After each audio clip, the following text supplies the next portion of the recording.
that I am a recovering perfectionist. And that striving for perfection, thinking that I'm going to find perfection within myself, in my actions, out there in the world, it just causes suffering. Again and again and again, just causes more suffering. Like, it's inevitable. And when I am able to recognize that, it's like, oh, there's no perfect.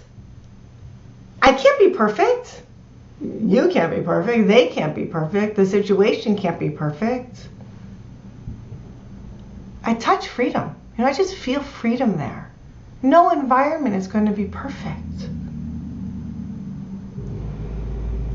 And sometimes that awareness or that wisdom gets to go on the other side, or something gets to go on the other side of that awareness and that wisdom. It's like, oh, and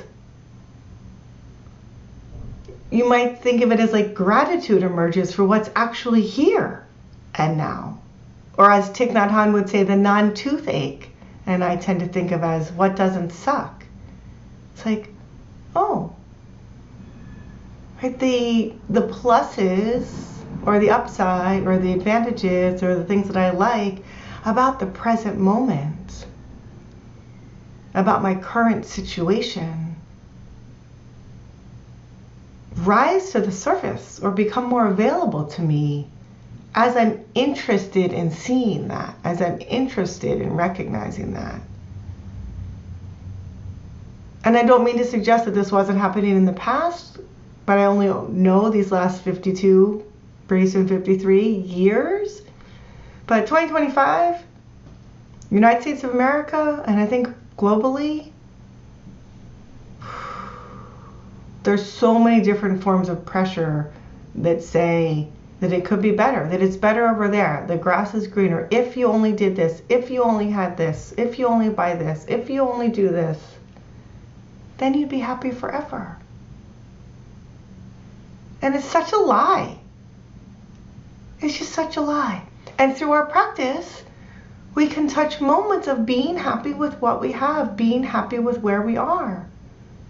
Not to say that we won't keep growing, that there's not always the opportunity to deepen one's practice, to become kinder, wiser, more present, more aware, more compassionate. Like, yes. More gentle, more tender. Yes. And that's pretty good.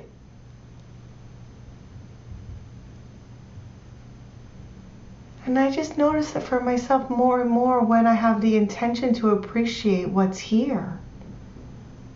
I'm happier and I'm more contented.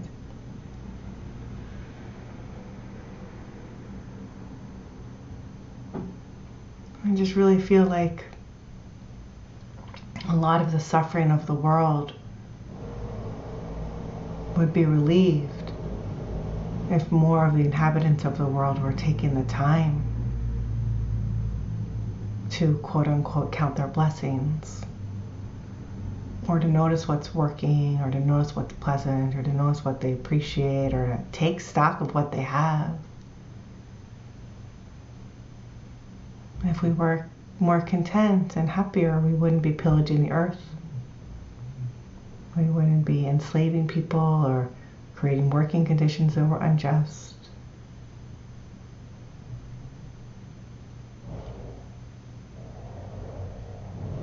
If we knew we had enough, there would be more to go around for the people who don't have enough. There'd be less homelessness and less addiction.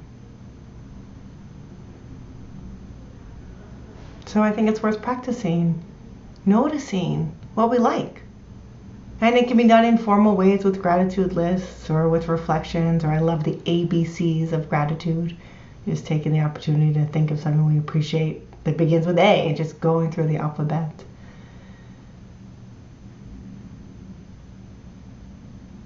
Check it out for yourself right now. I know for me, as that intention just simply arises in the mind, I start to notice things that delight the heart mind. Shadows,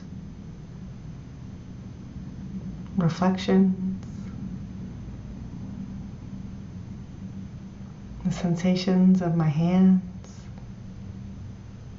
these simple things. And then it's like they fill my cup. And I think I'm nicer to other people, which, I think that's the real key. We can be nicer to ourselves and other people, then it just ripples out. And then I think we have a better world. Take what you like, leave the rest. It's an offering. So much love.